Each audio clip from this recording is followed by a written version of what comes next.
So, hello friends. I hope all of you are doing well. So, here we are today. Today we are with our current affairs of 29th of August. So basically आज की जो lecture में आपको कुछ एक news uncovered मिलेंगी if you go to the Drishti IAS website for your reference. So don't worry about that. That portion will be covered in your static. Also, there is one news that is something about scraping vehicles. Don't worry about that part क्योंकि वो static में cover नहीं होगा. So we will be covering that in our next lecture. क्योंकि अभी के लिए ये लेंथी भी हो जाता थोड़ा सा. Also, I have prepared these slides much before then that news was there. So let's start. So there was this news that was about a defense pact signed between India and US. We don't need to go into much detail, but we need to know here is what are the status of India and US relations, because this becomes important for us for our mains answer writing in IR related part. So what we need to know here is there is an arrangement, that is security of supplies arrangement, that has been signed between India and US. This you need to know, which we call as SOSA और SOSA, पता नहीं, बस इसका याद रखना है आपको कि सिक्योरिटी ऑफ सप्लाईज अरेंजमेंट है जहां पर हम defence related goods and services का गिव एंड टेक करेंगे. सो बेसिकली ये मिलिट्री या डिफेंस से रिलेटेड है, ये आपको याद रखना है. There is an memorandum of understanding that has been signed between India and US, that was about liaison officers जो कि इंफॉर्मेशन शेयरिंग में हेल्प करेंगे मिलिट्री को. दोनों कंट्रीज की जो मिलिट्री हैं वो इंफॉर्मेशन का एक्सचेंज करेंगे. देन अगर हम ट्रेड की बात करते हैं तो वहां पर logistic exchange memorandum of agreement है इंडिया और यूएस के बीच में, लेमोआ जिसे हम बोलते हैं. ये लॉजिस्टिकल सपोर्ट के लिए है दोनों कंट्रीज की मिलिट्रीज को. सो बेसिकली ये रेसिप्रोकल ट्रीटमेंट पे बेस है, यानी दोनों कंट्रीज एक दूसरे के लिए दोनों कंट्रीज को एक दूसरे के लिए करना होगा. देन हम कौन सी ग्रुपिंग शेयर करते हैं यूएस के साथ. वन यू ऑल नो कि क्वाड है जिसमें इंडिया, यूएस, ऑस्ट्रेलिया और जापान आते हैं. Then there is a initiative that is I2U2 initiative जिसमें इंडिया, इजराइल, यूएस और यूएई आते हैं. Only this much you need to know here, क्योंकि I2U2 को आप स्टैटिक में अच्छे से कवर करते हो, because this becomes important for you. Coming to our next part, that is India US collaboration in science and environment. So science की अगर हम बात करते हैं तो there is a mission of collaboration where ISRO and NASA are collaborating with each other to study environmental changes and changes related to ecosystem. NASA and ISRO. Basically, NISAR is a synthetic aperture radar satellite जो कि study करेगा environmental changes को. Then coming to Global Biofuels Alliance, that is the outcome of our last G20 summit, जिसमें ये India का initiative था. This you need to know, ये important हो जाता है क्योंकि ये लास्ट ईयर भी न्यूज में था. ग्लोबल बायोफ्यूल अलायंस G20 का आउटकम है, ये भी हमें पता होना चाहिए.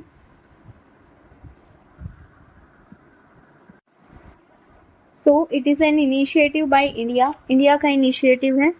लास्ट ईयर जब इंडिया के पास प्रेसिडेंसी थी G20 की, उस टाइम पे ये इनिशिएटिव लाया गया था. इसके इंडिया, यूएस और ब्राजील पार्ट हैं.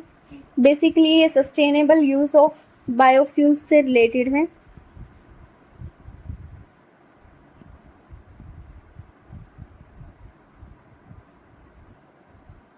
This you need to know here only. Coming to our next news, that was about regional rural banks, so RRBs. So what we need to know here is कि RRBs हैं वो RRB act के under में आते हैं, लेकिन जो वो मतलब उनके अंदर एस्टेब्लिश किए गए थे, लेकिन जो इनका रेगुलेशन है वो बाकी सभी बैंक्स की तरह बैंक रेगुलेशन एक्ट के अंडर होता है. नरसिम्हम कमेटीज हमारे लिए इम्पोर्टेंट हो जाती हैं, ये इसके ऊपर बिठाई गई थी. Then high attrition rates. This was a news because of high attrition rates. Because RRBs are facing dysfunctionality because of high attrition rates. Basically attrition rates होते क्या हैं कि जब ज़्यादा लोग डिपार्चर करने लगे अपनी सर्विसेज से, यानी ज़्यादा लोग सर्विसेज छोड़ने लगे बेटर अपॉर्चुनिटीज़ के लिए, तो उसे हम बोलते हैं attrition rate. जिस रेट पे वो छोड़ रहे हैं उस जॉब को, high attrition rates. This you need to know. Role of RBI and NABARD is to supervise all of the RRBs. यहाँ पर सुपरविजन कौन करेगा? RRBs, RBI और NABARD करेंगे. NABARD क्या है हमारा ये नेशनल बैंक है एग्रीकल्चर और रूरल डेवलपमेंट के लिए. तो जैसा कि हमें नाम से पता लग रहा है कि रूरल डेवलपमेंट के लिए रूरल बैंक्स का सुपरविजन करेगा. This all you need to know here. Coming to our next news, that is about natural rubber production in India. So last year यहाँ से क्वेश्चन आ चुका है. So this becomes important for us कि question आया था board से. So there was this question जहाँ पे बहुत सारी क्रॉप्स दी गई थी और उनके रिस्पेक्टिव बोर्ड दिए गए थे. मैच द फॉलोइंग था. प्री में पूछा गया है ये, प्री में पूछा जा चुका है. PYQ है यहाँ से. So this become important. तो हमें क्या करना है कि हमें क्या क्या पता होना चाहिए कि जो नेचुरल रबर है वो लेटेक्स से ड्राइव किया जाता है, आर्टिफिशियल केमिकल की हेल्प से बनाया जाएगा. इंडिया थर्ड लार्जेस्ट प्रोड्यूसर है रबर का. This can be used as a fact अगर कहीं पर आपको यूज करना हो तो. क्लाइमेट एंड सोइल की अगर हम बात करते हैं तो रबर के लिए जो आइडियल रिक्वायरमेंट होती है वो होती है 25 to 27 degree Celsius, greater than 200 centimetre of rain and laterite soil की रिक्वायरमेंट होती है. रबर बोर्ड हमारा कोट्टयम केरला में लाई करता है. With this rubber board we will be covering some other boards also. Let's cover that first. यहाँ से PYQ आया था. So this you mark is very very important क्योंकि ये फिर से न्यूज में है. कॉफी बोर्ड हमारा बेंगलोर में हो जाता है. टी बोर्ड हमारा हो जाता है कोलकाता में. टोबैको बोर्ड हो जाता है हमारा गुंटूर में. ये यहाँ पर इन सभी बोर्ड के हेडक्वार्टर्स हैं. This you need to remember. Coming to our natural rubber trade and policy. So अगर हम ट्रेड की बात करें तो जो हमारा इंपोर्ट है वो बेसिकली होता है बांग्लादेश और चाइना और इंडोनेशिया से. अभी इश्यूज इसलिए आ रखे हैं क्योंकि एक तो मॉनसून में जो इसकी फसल थी वो खराब हो गई है. ऑल्सो जो बांग्लादेश है वहां पर भी क्योंकि इश्यूज चल रहे हैं तो वहां से इंपोर्ट आना बंद हो गया है. इसके अलावा चाइना है उसने स्टॉक पाइल करना शुरू कर दिया है तो वहां से भी हमारे इंपोर्ट्स कम हो गए हैं. इसके अलावा हैवी ड्यूटी लगाई जाती है. That is inverted duty structure. First you need to know here. Inverted duty structure का मतलब होता है जब रॉ मटेरियल के ऊपर ड्यूटी हाई होगी जबकि जो हमारा फाइनल गुड है उसके ऊपर ड्यूटी कम होगी. This you need to know कि वो इन्वर्टेड ड्यूटी स्ट्रक्चर होगा. तो होता क्या है, जो लेटेक्स है हमारा जिससे रबर बनती है उसके ऊपर ड्यूटी हाई होगी, लेकिन जो फाइनल प्रोडक्ट्स हैं जैसे कि मैट्रेसेस हो गए, ग्लव्स हो गए, उनके ऊपर जो ड्यूटी है वो बहुत कम है. So this is also a challenge for us. Okay, coming to national rubber policy. So this is basically कि सॉल्यूशन क्या करें जब इतने सारे चैलेंजेस हमें फेस करने पड़ रहे हैं. और one more thing you need to know कि जो रबर है वो मैक्सिमम रबर जो मैन्युफैक्चर होता है उसका मैक्सिमम पार्ट टायर इंडस्ट्री में चला जाता है. तो बाकी के जो इंडस्ट्रीज हैं वहां पर उसका कमी हो जाता है. नेशनल रबर पॉलिसी की अगर हम बात करें तो ये एक इनिशिएटिव है जो कि रबर इंडस्ट्री को प्रमोट करने के लिए इंडियन गवर्नमेंट लेकर आई है. Coming to our next news, that's about Scheduled Caste and Scheduled Tribe Prevention of Atrocities Act 1989. So this is in news क्योंकि अभी सुप्रीम कोर्ट ने एक रूलिंग दी थी. That was about कि एक YouTube एडिटर था, उसने किसी MLA या MP के ऊपर, पता नहीं किसके ऊपर, कुछ स्टेटमेंट दिया होगा. तो वहां पर सुप्रीम कोर्ट का रूलिंग आया है कि जस्ट बिकॉज द स्टेटमेंट वो किसी SC ST कम्युनिटी के लीडर के ऊपर था, तो हम उसे ये नहीं कहेंगे कि उसके वो एक ऑफेंस हो गया। ऑफेंस तब होगा जब वो उसकी कास्ट से रिलेटेड कोई स्टेटमेंट पास करता है। So this we need to know कि कॉन्टेक्स्ट क्या था न्यूज़ का। Also but we need to know here is कि जो ये एक्ट है ये आर्टिकल 15 और 70 को स्ट्रेंथ देता है, यानी आर्टिकल 15 जो कि राइट टू इक्वेलिटी है, 17 जो कि अनटचेबिलिटी से रिलेटेड है।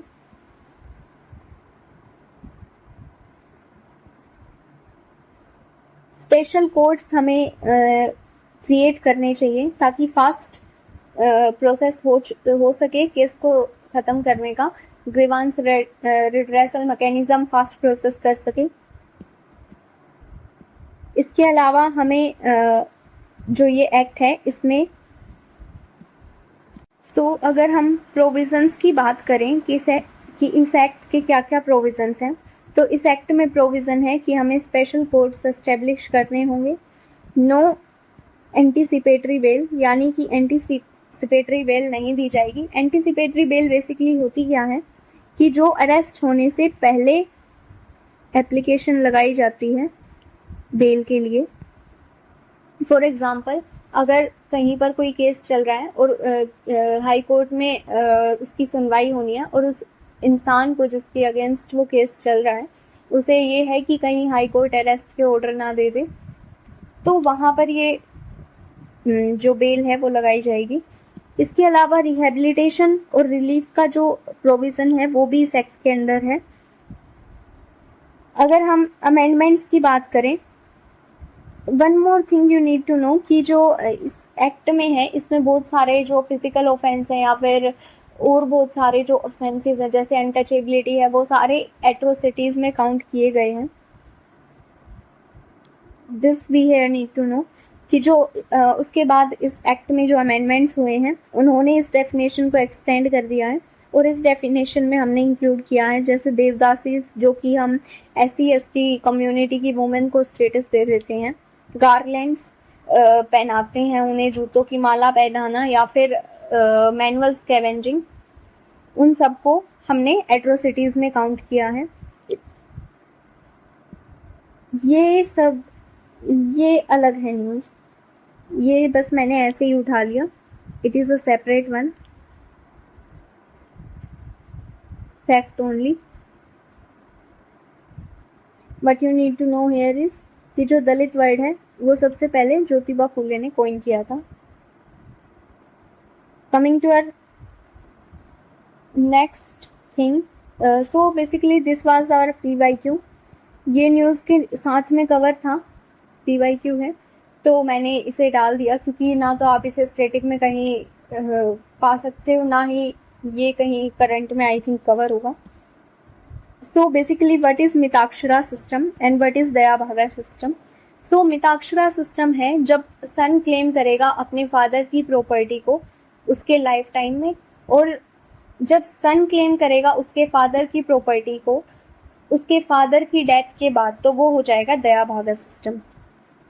After the death of the father, during the lifetime of his father, this you all need to know here. So we are done with this. Coming to our one more PDF that is here.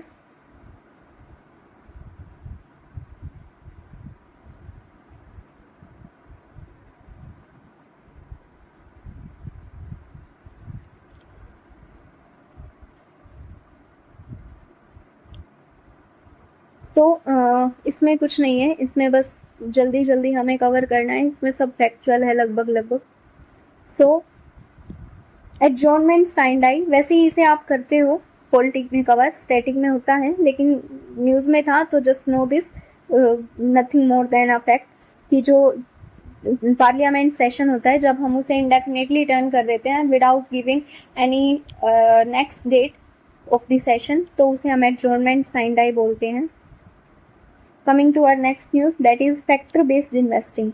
So economy में ये थोड़ा सा important हो जाता है क्योंकि ये term है और इकोनॉमी में टर्म से रिलेटेड प्री में क्वेश्चन आते रहते हैं, तो ये इम्पोर्टेंट हो जाता है।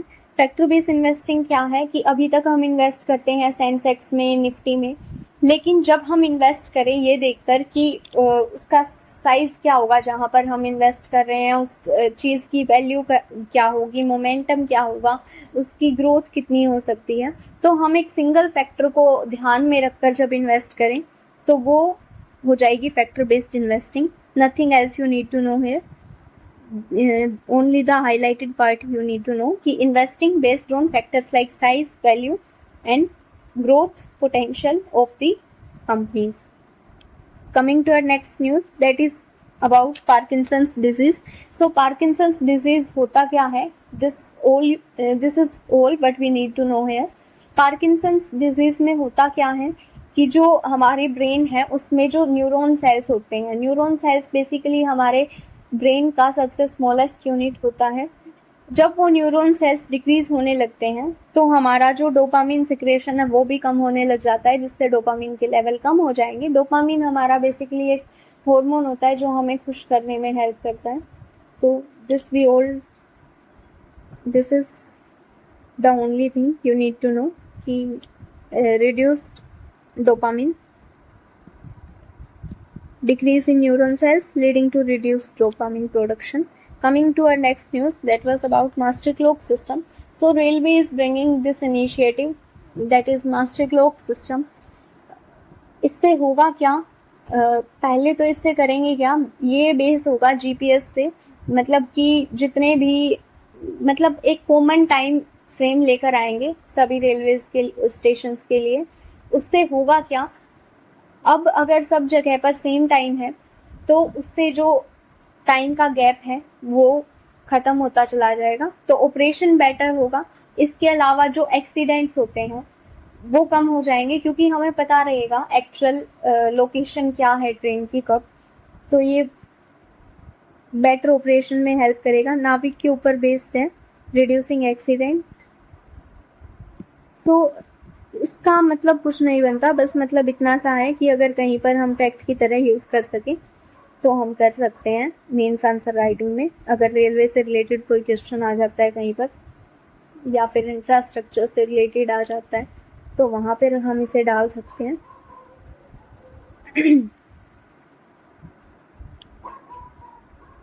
वितल विध्वंसक. So this is the general. Okay, I don't know कि अच्छा ये बस फैक्ट था. You just need to know here कि आई डोंट नो, ये शायद PYQ है. या this was a PYQ actually. So what we need to know here is कि ये जर्नल थी जो कि अनटचेबल्स के लिए थी.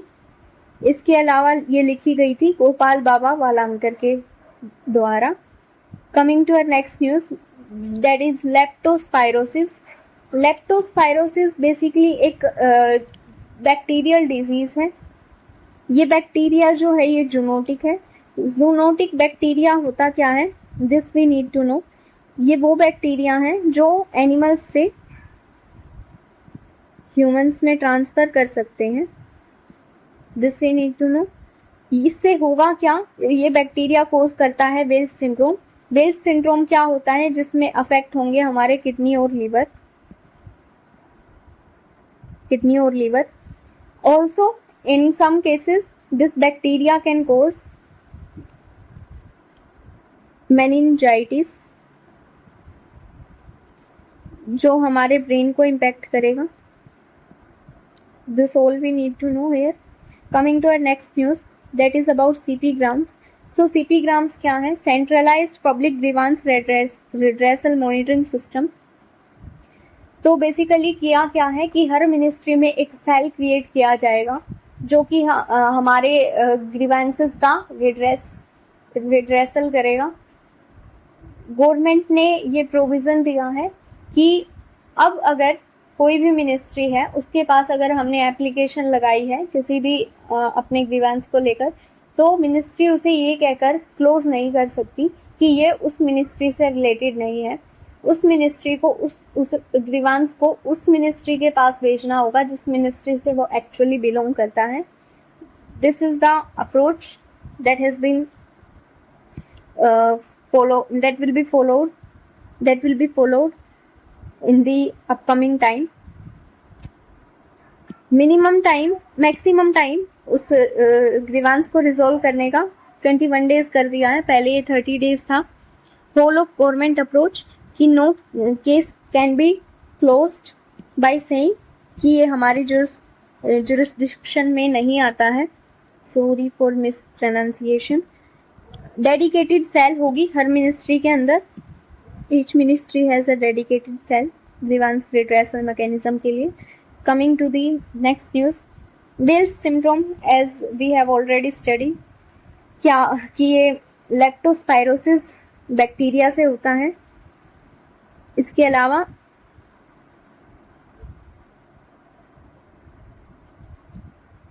ये बैक्टीरियल डिजीज है. इसके अलावा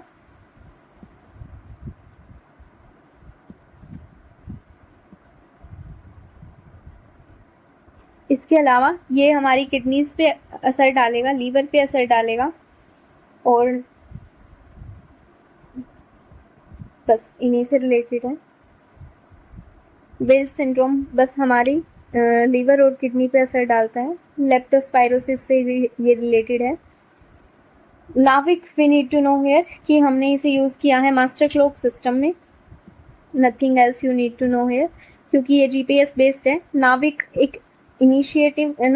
एक ऐप है जो कि जीपीएस की तरह वर्क कर सकता है. You can try it on your play store, वहां पर अवेलेबल होगा. जीपीएस की तरह ये वर्क करता है. इसे हम यूज करेंगे मास्टर क्लॉक सिस्टम में. इंडियन है ये app. Nothing else you need to know here. So we are done with this.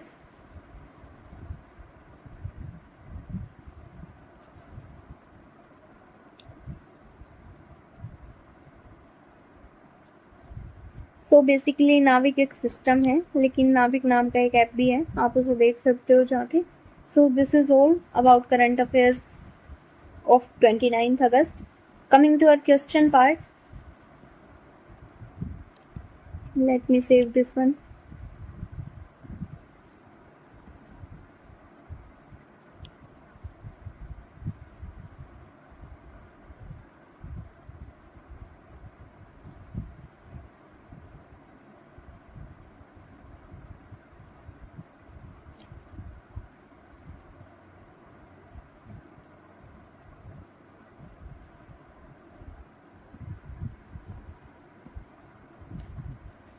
So our first question is,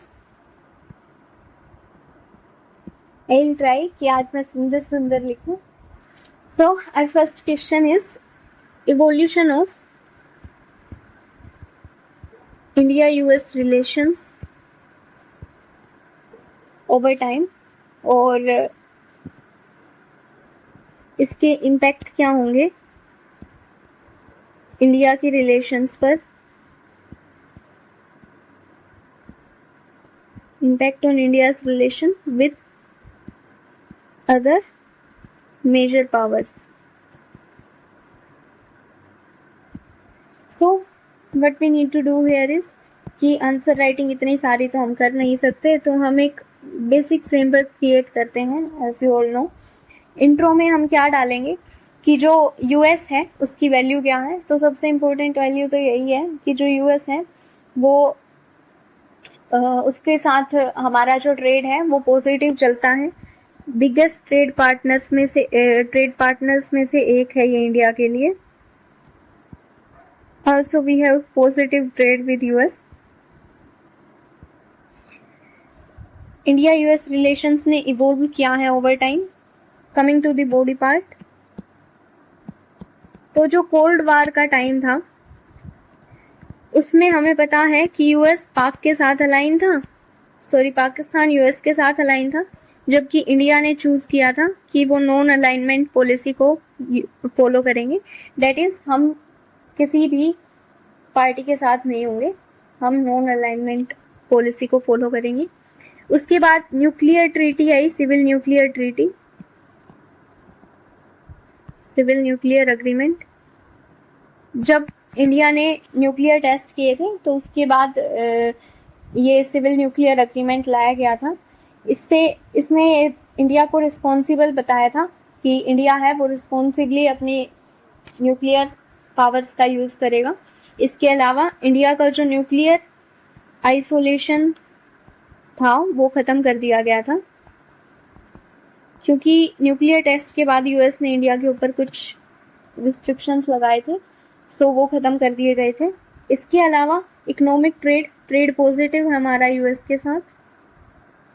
इसके अलावा हम टेक में भी कोऑपरेट करते हैं, जैसे कि एआई है।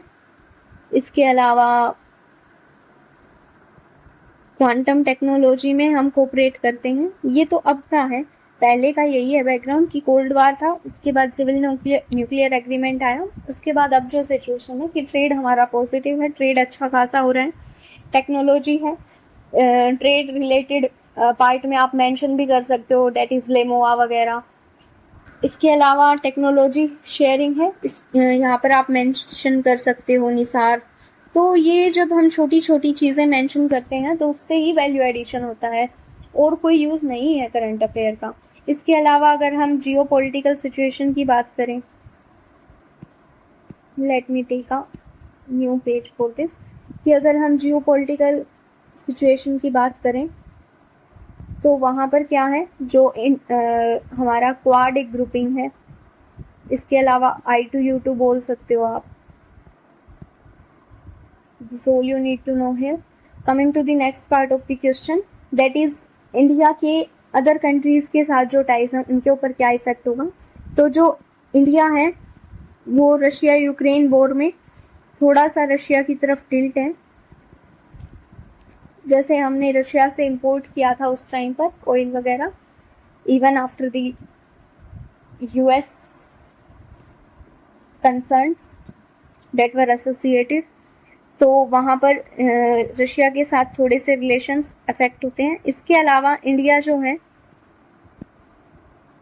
एससीओ का भी मेंबर है और इंडिया क्वाड का भी मेंबर है, तो उन दोनों को बैलेंस करने में इंडिया को चैलेंज फेस करना पड़ता है। इसके अलावा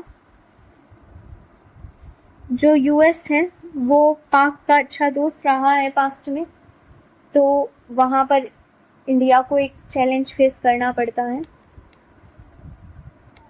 और चाइना और यूएस की आजकल नहीं बन रही है एज वी ऑल नो, तो इंडिया के लिए पॉजिटिव फैक्टर हो जाता है, क्योंकि जो इंडियन ओशियन रीजन है वहाँ पर चाइना अपने क्लेम्स दे रहा है, जबकि यूएस नहीं चाहता। यूएस चाहता है कि इंडो पैसिफिक रीजन है वहाँ पर शांति बनी रहे। This we all need to know here. Conclusion में हम डाल सकते हैं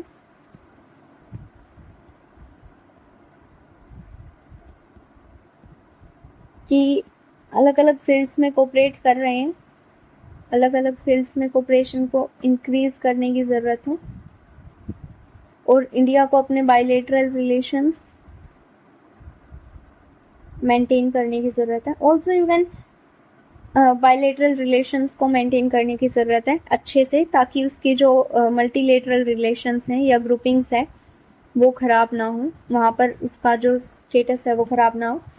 इंट्रो में आप ये भी डाल सकते थे कि जो इंडिया की फॉरेन पॉलिसी है वहाँ पर पहले रीजनल ग्रुपिंग्स का वैल्यू ज़्यादा था, लेकिन अब रीजनल ग्रुपिंग्स से इंडिया शिफ्ट कर रहा है बायलैटरल रिलेशंस की तरफ। सो here we are done with this question. Coming to our next question, that is about, अब जैसा कि हमने देखा कि ये सब चीजें हमने कवर कर ली थी ऑलरेडी, बस थोड़ा सा ये इवोल्यूशन रिलेटेड पार्ट था जो कि स्टैटिक में आता है एक्चुअली, क्योंकि आपको इंटरनेशनल रिलेशंस के लिए सबका स्टैटिक तो पढ़ना ही होता है, स्पेशली जो मेजर कंट्रीज है जैसे रशिया हो गया या फिर इंडिया की नेबरिंग कंट्रीज हैं या फिर यूएस हो गया, इनके साथ आपको पढ़ना ही होता है स्टैटिक में। Coming to our second question, that is challenges by RRBs in financial inclusion, in increasing financial inclusion, and what are the steps that we need to take for enhancing their effectiveness. So this is the question. So RRBs को पहले तो हम simply mention कर सकते हैं intro में कि जो आरआरबीज हैं वो एस्टेब्लिश किए गए थे रूरल डेवलपमेंट के लिए अंडर आरआरबी एक्ट। इंट्रो हो जाएगा। उसके बाद अगर आते हैं बॉडी की तरफ, तो वहां पर क्या करना है, हमें चैलेंजेस मेंशन करने हैं। चैलेंजेस अब क्या क्या हो सकते हैं, खुद से सोचो। कि एक तो ये हो सकता है कि जो एनपीएस हैं वो ज़्यादा हों, क्योंकि वो रूरल एरिया में वर्क कर रहे हैं। रूरल एरिया में अगर वो वर्क कर रहे हैं तो वहाँ पर फार्मर्स मेजरली होंगे, तो फार्मर्स या एमएसएमईज अगर होंगे तो वहाँ पर लोन की दिक्कत आएगी, स्पेशली फार्मर्स से रिलेटेड। देन डिजिटलाइजेशन से रिलेटेड इश्यू हो सकते हैं। देन इश्यू हो सकते हैं किससे रिलेटेड, जैसा कि हमने पढ़ा कि जो अट्रीशन रेट है वो हाई है फिलहाल। इसके अलावा क्या इश्यू हो सकते हैं कि कैपेसिटी बिल्डिंग नहीं है, कि जो हमारा इंफ्रास्ट्रक्चर है वो उस लेवल का नहीं है। ये सब हमारे मोटे मोटे से चैलेंजेस होंगे। कमिंग टू दी स्टेप्स जो कि लिए गए हैं या लिए जाने चाहिए, तो जो हमने चैलेंजेस किए उनके जस्ट अपोजिट हम क्या दे देंगे, स्टेप्स। जैसे कि हमें एनहेंस करना चाहिए capability of human resources and infrastructure. Also digitalisation करना चाहिए ताकि फाइनेंशियल इंक्लूजन किया जा सके, टेक्नोलॉजी से वर्क जल्दी किया जा सके। इसके अलावा हमें जो वैकेंसीज खाली हैं उन्हें फुलफिल करना चाहिए, यानी अगर ह्यूमन रिसोर्स की कमी है, if human resource is less, then उसे फुलफिल करें। इसके अलावा हम क्या कर सकते हैं, हाई एट्रिशन रेट था तो उसके लिए हम क्या कर सकते हैं, बेटर वर्क कल्चर प्रोवाइड करें जो जॉब कर रहे हैं उन्हें। इसके अलावा एक इश्यू क्या आता है कि जो मैनेजमेंट से रिलेटेड इश्यू आता है कि अगर मान लिया कई बार अगर आपको पैसा संभालने में इधर उधर प्रॉब्लम हो रही है या फिर पैसा कम ज़्यादा हो गया तो वो उसकी सैलरी से कटता है एम्प्लॉय की। तो ये सारी छोटी छोटी चीज़ें हैं कि जो एम्प्लॉयज़ के ऊपर प्रेशर क्रिएट करती हैं, and this all you need to know here. इसके अलावा हम कंक्लूजन में क्या डाल सकते हैं कि रिफॉर्म्स की रिक्वायरमेंट है, रिफॉर्म्स नीडेड, क्योंकि इतना टाइम हो चुका है already, but RRBs have great scope to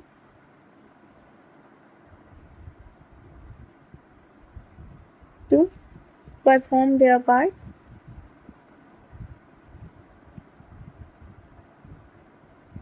क्योंकि वो फार्मर्स को इंक्लूड करते हैं, तो ये इनइक्वालिटी को डिक्रीज करने में, इसके अलावा इंक्लूसिव ग्रोथ में हेल्प करेगा। This all you need to know here. Coming to our next question, that is our third question, that is about causes of demand supply gap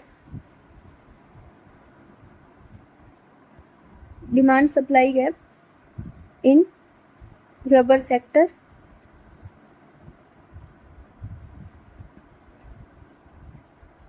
हमें पता है डिमांड सप्लाई गैप क्यों था, क्योंकि एक तो मैक्सिमम पार्ट किसको जा रहा है, टायर इंडस्ट्री को जा रहा है। दूसरा क्या था, इंट्रो में आप मेंशन कर सकते हो कि जो इंडिया है वो थर्ड लार्जेस्ट प्रोड्यूसर है रबर का, स्टिल हम चैलेंज फेस करते हैं रबर प्रोवाइड करने में अपनी इंडस्ट्रीज को। सेकंड क्या था कि जो इंपोर्ट्स हैं उन पे ड्यूटी बहुत ज़्यादा है इन्वर्टेड ड्यूटी स्ट्रक्चर के कारण। तीसरा क्या था हमारे पास कि जो इंपोर्ट्स हैं बांग्लादेश और चाइना से वो डिसरप्ट हो रखे हैं। इसके अलावा मॉनसून ने जो गलत इम्पैक्ट डाला है वो हमारे पास एक चैलेंज है। So these are the challenges और causes for demand supply gap। Measures क्या लिए गए हैं? मेजर्स में आप बता सकते हो ड्यूटी स्ट्रक्चर को ठीक करो। इसके अलावा हम क्या कर सकते हैं? एक बेटर प्लानिंग लेके आओ।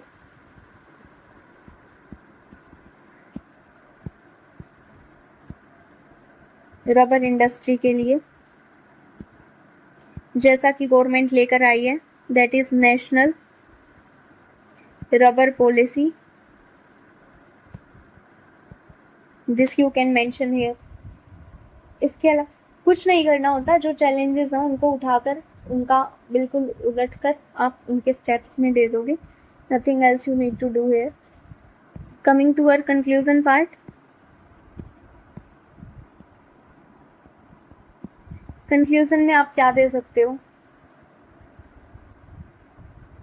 वही है कि हमें एक अच्छी पॉलिसी की रिक्वायरमेंट है। इसके अलावा एक अच्छी टेक्नोलॉजी की रिक्वायरमेंट है। दोनों मिलकर रबर का प्रोडक्शन इंक्रीज कर सकते हैं। That will be helpful for us to grow our economy as well. You can mention this only in your conclusion. Coming to our next question, that is ST Atrocities Act। इसके provision हमें बताने हैं। Provision हमें पता है कि fast track court लगाओ, FTCs लगाओ। दूसरा, एंटीसिपेटरी बेल नहीं होगी। तीसरा क्या था कि जो भी मैनुअल्स के वेंजिंग हो गया या फिर गारलैंड्स हो गए, वो सभी इसके अंदर डाले गए थे अमेंडमेंट्स के थ्रू। ये सभी क्या है? हमारे एट्रोसिटीज हैं। इसके अलावा क्या था? देवदासीज के लिए प्रोविजन था कि देवदासीज भी लीगली आउटलोड कर दी गई हैं। इसके अलावा और क्या प्रोविजंस थे?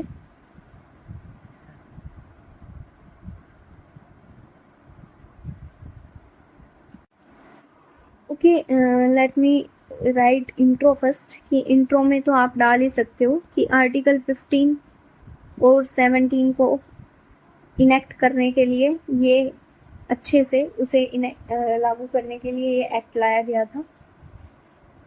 इसके अलावा अगर कोई स्टेटमेंट देता है जो कि अनटचेबिलिटी को प्रोवोक करती है, तो वो भी इसके प्रोविजंस के अंडर में आएगा। This all you need to know here. अच्छे से अगर आप उन स्लाइड्स को देखेंगे तो वहाँ पर सब कुछ कवर है already. Coming to the conclusion part. Conclusion में आप क्या डाल सकते हो कि जो कि हमारे प्रीएम्बल में बेसिक चीज़ें हैं, फ्रेटर्निटी, इंटेग्रिटी को प्रमोट करने के लिए ये नेसेसरी हो जाता है कि हम इक्वालिटी को प्रमोट करें, और उसे प्रमोट करने के लिए इस टाइप के एक्ट नेसेसरी हो जाते हैं। This all you need to do here. So we are done here with our today's lecture. Nothing else you need to do here. I hope आपकी प्रिपरेशन अच्छी चलती रहे। Thank you all of you.